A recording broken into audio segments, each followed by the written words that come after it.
Hello guys, welcome back to my YouTube channel. This is Chanchal Parashar, All India Rank 162 NOSET 7. This video is about NOSET 8.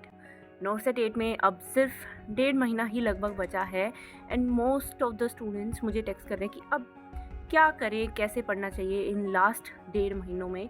क्योंकि देखो, ये जो last के जो कुछ time होता है ना, 1-2 महीने, वो हमारी ज़िंदगी को बिल्कुल एक होता है ना ट्रांसफॉर्म कर सकते हैं।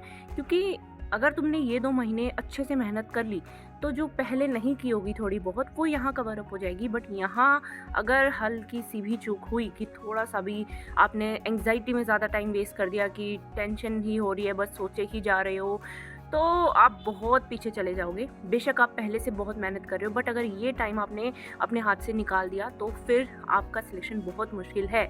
तो इन 1.5 महीने में आप क्या करें? सो गाइज, सबसे पहले मेरा सवाल है आपसे कि क्या आपका सिलेबस हो गया है? क्योंकि इस टाइम पे ना 2 टाइप के एस्पिरेंट्स होते हैं हमारे पास। एक जिनका सिलेबस अभी रहता है, एक जिनका सिलेबस हो गया है बट वो अब रिवीजन पार्ट पे है। तो अगर आपका सिलेबस नहीं हुआ है तो मैं यही सजेस्ट करूँगी कि जिस सब्जेक्ट का भी नहीं हुआ है, अब आप टारगेट हाई की थ्योरी पढ़ लो। ठीक है, आई नो टारगेट हाई में समराइज फॉर्म में, बट उससे एटलीस्ट आपकी बेसिक्स क्लियर होंगी कि आपको बेसिक सब पता होगा। तो टारगेट हाई की थ्योरी पढ़ना, और जैसे कि जो भी आप बुक रेफर कर रहे हो, PR Yadav, target high, इंटेलेक्स Mosby या सोमडर्स, इनकी ना आप क्वेश्चंस जब सॉल्व करोगे तो क्वेश्चंस के भी कॉन्सेप्ट देखना कि क्या ऐसा कोई नया कॉन्सेप्ट है जो आपने अभी तक नहीं पढ़ा, इंपॉर्टेंट है, या आपके नोट्स में भी नहीं है, उनको अपने नोट्स में ऐड कर लेना। जिसकी वजह से आपके नोट्स जो थोड़े बहुत इनकम्प्लीट हैं, जो आपको लग रहा है कि हाँ अभी इस सब्जेक्ट को मैंने बस थोड़ा सा ही किया है, या अगर आपने बिल्कुल ही सिर्फ टारगेट हाई से किया है, तो आप उसको और ऐड कर लो अपने नोट्स में। तो वो आपके नोट्स और स्ट्रॉन्ग हो जाएंगे, आपको और कॉन्फिडेंट मिलेगा कि ठीक है अब और कंटेंट आ गया है मेरे पास जो थोड़ा बहुत बाहर से भी मिसिंग था। क्योंकि देखो, अगर हम डिटेल में नहीं पढ़ रहे हैं ना कोई सब्जेक्ट, तो कुछ ना कुछ छूटेगा ही, तो वो वहाँ से कवर हो जाएगा। PR यादव के क्वेश्चन सॉल्व करना, उसमें से आपको लगे कि हाँ यार ये क्वेश्चन रिपीट हुआ है और ये क्वेश्चन मेरे नोट्स में भी नहीं है और ये क्वेश्चन मतलब इंपॉर्टेंट लग रहा है, तो आप उसके जो एक उस क्वेश्चन में जो कॉन्सेप्ट है ना उसको अपने नोट्स में ऐड कर लो। Same with Target High and NCLEX Mosby या सोंडर, जो भी आप रेफर कर रहे हो वहाँ से ऐसे कर लो।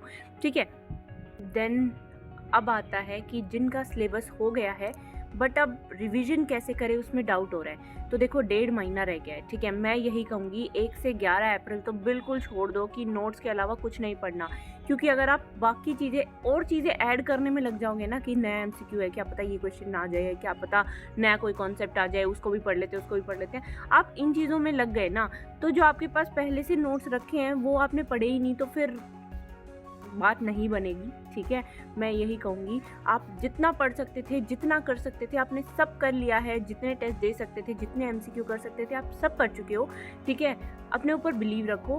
बट अब 1 से 11 तारीख के बीच में आप नोट्स इतने अच्छे से पढ़ो, बार बार पढ़ो कि आपको कॉन्फिडेंस मिल जाए, आप कॉन्फिडेंट हो जाओ कि अगर मेरे नोट्स में से पेपर आया तो गलत नहीं होगा। तो ये पता चल गया 1 से 11 तारीख के बीच में तो सिर्फ नोट्स पढ़ने हैं, नोट्स के अलावा कुछ नहीं पढ़ना। अब जो ये टाइम बचा, 1 महीना लगभग लगा लो, तो उसमें क्या करें? देखो, मैं यही कहूँगी कि MCQ प्रैक्टिस जितने ज़्यादा MCQ कर सकते हो उतने करो। अगर आपका टाइम जो है कि सिर्फ 3-4 घंटे पढ़ रहे हो, सिर्फ 4-5 ही पढ़ रहे हो, अगर आप घर पे हो, वर्किंग नहीं हो, तो ये बहुत गलत बात है। 10 से 12 घंटे अगर नहीं पढ़ रहे तो बहुत गलत कर रहे हो। ठीक है, बहुत एक गोल्डन चांस है आपके पास। अगर आप घर पे हो, वर्किंग नहीं हो, मैरिड नहीं हो, अच्छे से अपना पढ़ लो।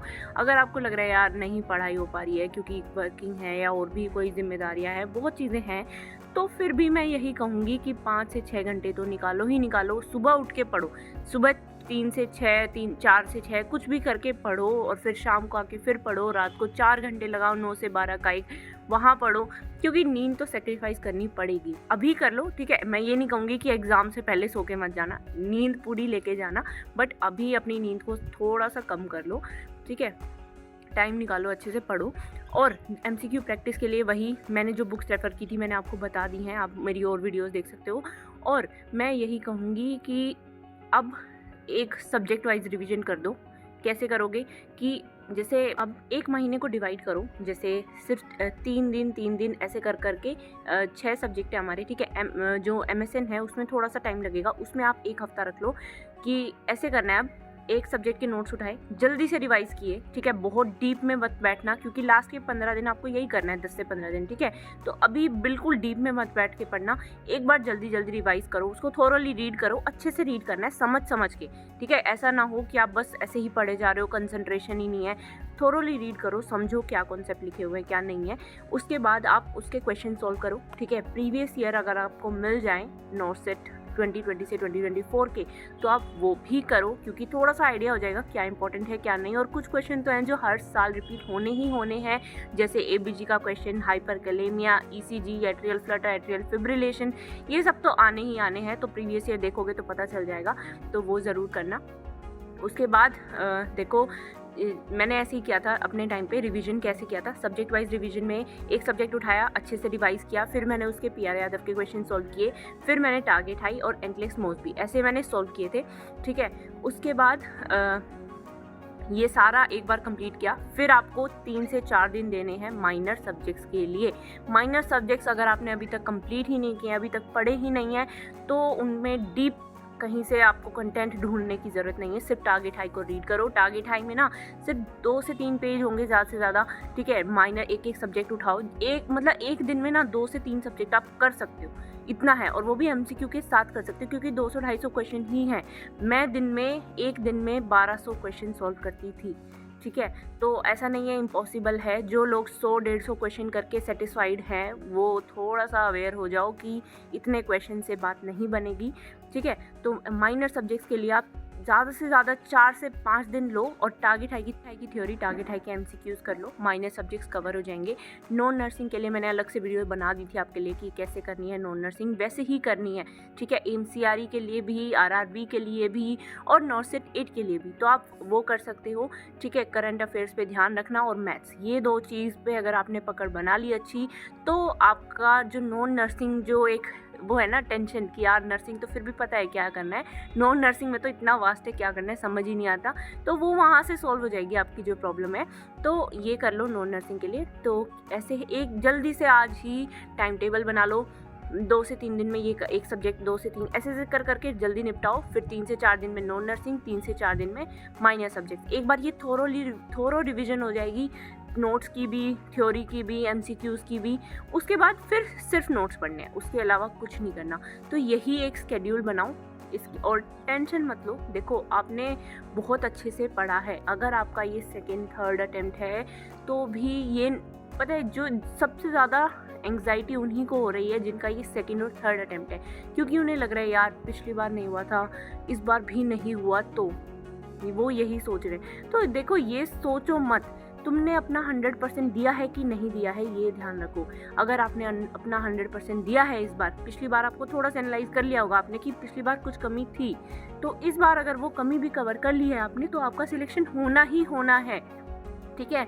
कोई ऐसा पता नहीं क्या आ जाएगा पेपर में, ऐसा कुछ नहीं होने वाला।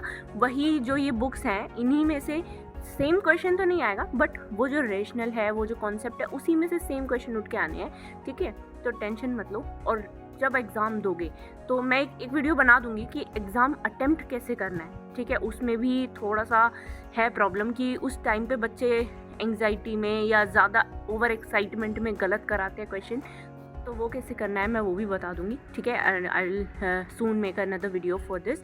एंड टेस्ट प्रैक्टिस तो एक वो है कि ये सब तो चलता ही रहेगा, नोट्स पढ़ने हैं, एमसीक्यू करने हैं, बट टेस्ट प्रैक्टिस तो डेली करना ही करना है। आज से ही, अगर अभी तक स्टार्ट नहीं किया है तो आज से कर लो।